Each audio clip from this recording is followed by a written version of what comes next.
नमस्कार। स्वागत है आपका सागर श्री कोचिंग क्लासेस में। आज हम पढ़ेंगे एमपी बोर्ड कक्षा 10वीं का विज्ञान अध्याय 5 आवर्त सारणी का वर्गीकरण। ठीक है, सबसे पहले हम इसकी भूमिका देख लेते हैं। क्या है आवर्त सारणी? वो सारणी है जिसमें सभी रासायनिक तत्वों को वर्गीकृत किया गया है। ठीक है, क्या भूमिका है? रासायनिक तत्वों की संख्या बढ़ने के साथ इन्हें समझने के लिए वैज्ञानिकों ने इन्हें वर्गीकृत करना शुरू किया। क्या है? रासायनिक तत्व हैं, उनकी संख्या लगातार बढ़ती गई। फिर उन्हें समझने के लिए विज्ञानियों ने क्या किया? उनका वर्गीकरण किया। ठीक है, इन्होंने एक श्रृंखला में परोया उसे। ठीक है, क्या तत्वों का वर्गीकरण उनके गुणों के आधार पर किया गया, जिससे अध्ययन जो है सरल हो गया। एक बार और देख लेते हैं इसको। रासायनिक तत्वों की संख्या बढ़ने के साथ इन्हें समझने के लिए वैज्ञानिकों ने वर्गीकृत करना शुरू किया। तत्वों का वर्गीकरण उनके गुणों के आधार पर किया, जिससे अध्ययन सरल हो गया। इनका पहला देख ले, प्रारंभिक वर्गीकरण। ठीक है, सबसे पहले किसने कहा था? डोवेराइनर ने। डोवेराइनर का त्रिक नियम। ठीक है, ये एग्जाम में पूछा जाता है। डोवेराइनर का त्रिक नियम क्या है? सन 1817 में डोवेराइनर ने तीन तत्वों के समूह बनाए, जिन्हें त्रिक कहा गया। त्रिक मतलब होता है 3 तत्वों का समूह। क्या है?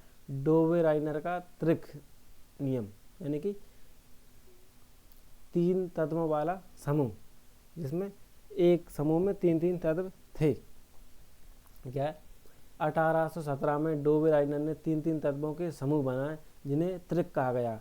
त्रिक में मध्यवर्ती तत्व का परमाणु भार पहले और अंतिम तत्व के भार के औसत होता था। ठीक है, क्या कह रहा है ये?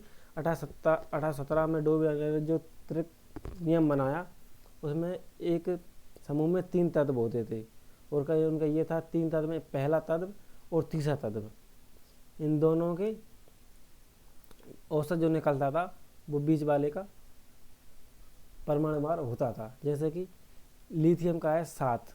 ठीक है, लिथियम का 7 और सोडियम का 23 और पोटेशियम का 39। ठीक है, हम दोनों को जोड़ेंगे क्योंकि इन दोनों के पहले और तीसरे के औसत का था। ठीक है, औसत कैसे निकलेगा इसका? ठीक है, दोनों को जोड़ लेंगे और 2 से भाग देंगे, क्योंकि 2 संख्या है, 2 से भाग देंगे 23 हो जाएगा। ये सोडियम का मान निकल जाएगा। ठीक है, सभी तत्व त्रिक में फिट नहीं हो पाते। इसकी सबसे बड़ी कमी क्या है कि जो तत्व हैं, कुछ तत्व तो ठीक है हो जाते हैं कि 3 तत्व एक समूह में डालेंगे तो उनका सही निकल जाएगा परमाणु भार, लेकिन सभी तत्व ऐसे नहीं होते, उनमें कुछ खामियां पाई गई। फिर दूसरा आया न्यूलैंड्स का अष्टक सिद्धांत। क्या है?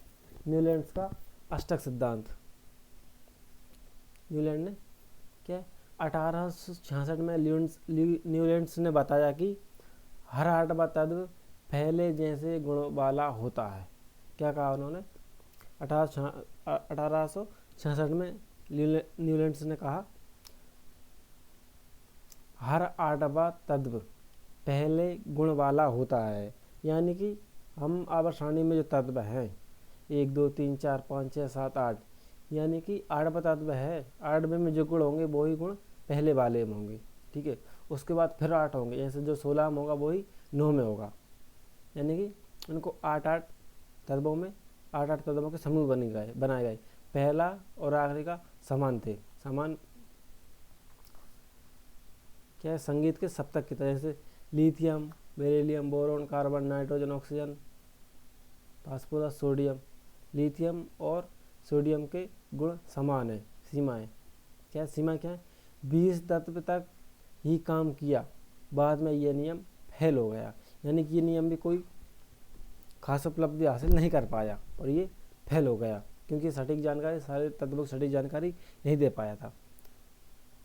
अब देख लेते हैं मेंडलीव की आवर्त सारणी। ठीक है, 1871 में मेंडलीव ने क्या करा?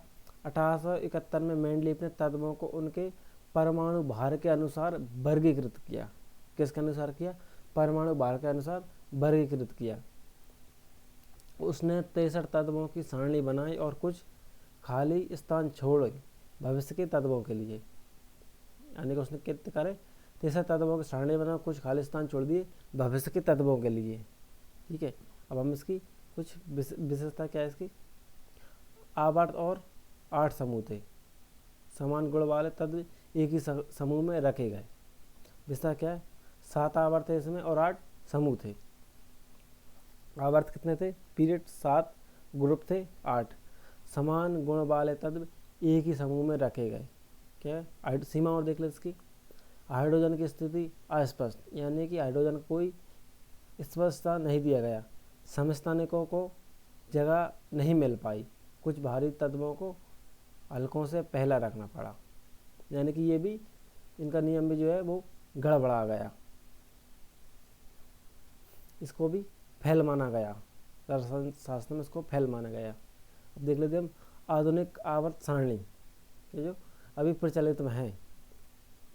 हेनरी मोसले ने 1913 में परमाणु संख्या के आधार पर तत्वों का वर्गीकरण किया। किसके आधार पर किया? लास्ट में जो हुआ वो हुआ परमाणु संख्या के आधार पर तत्वों का वर्गीकरण किया। इसमें क्या थे? कुल 18 समूह और 7 आवर्त थे। ठीक है, मेनली में कितने थे? 7 आवर्त थे, लेकिन समूह कितने थे? 8। इसमें कितने हैं? 18 समूह और 7 आवर्त 7 ही है। बाएं से दाएं चलने पर धातु से अधातु की ओर परिवर्तन होता है, यानी कि बाएं से दाएं चलने पर कैसे? पहले धातु है, फिर उसके बाद कम धातु और उसके बाद अधातु तक पहुंच जाती है। ठीक है, विशेषता कहती हैं, इसकी विशेषता देख लेते हैं। समस्थानिकों की स्थिति स्पष्ट हो गई।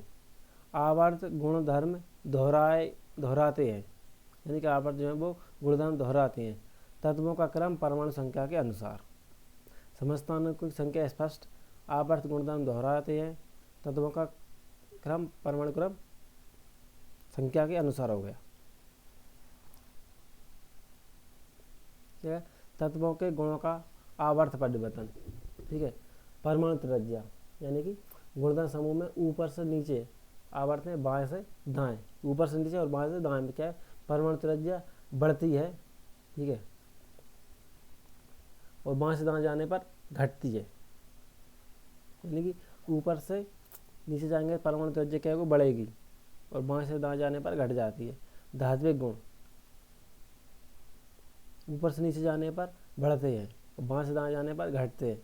वैद्युत ऋणता ऊपर से नीचे जाने पर घटती है और ये बढ़ती है, बाएं से दाएं जाने पर बढ़ती है। आयनीकरण ऊर्जा ऊपर से नीचे जाने पर घटती है, बाएं से दाएं जाने पर बढ़ती है। हमने यहाँ पे पूरा चैप्टर कवर कर लिया है। ठीक है, अब हम इसके महत्वपूर्ण तत्व देख लेते हैं। क्या है? धातु बाई ओर, यानी कि सोडियम और पोटेशियम, अधातु दाईं ओर,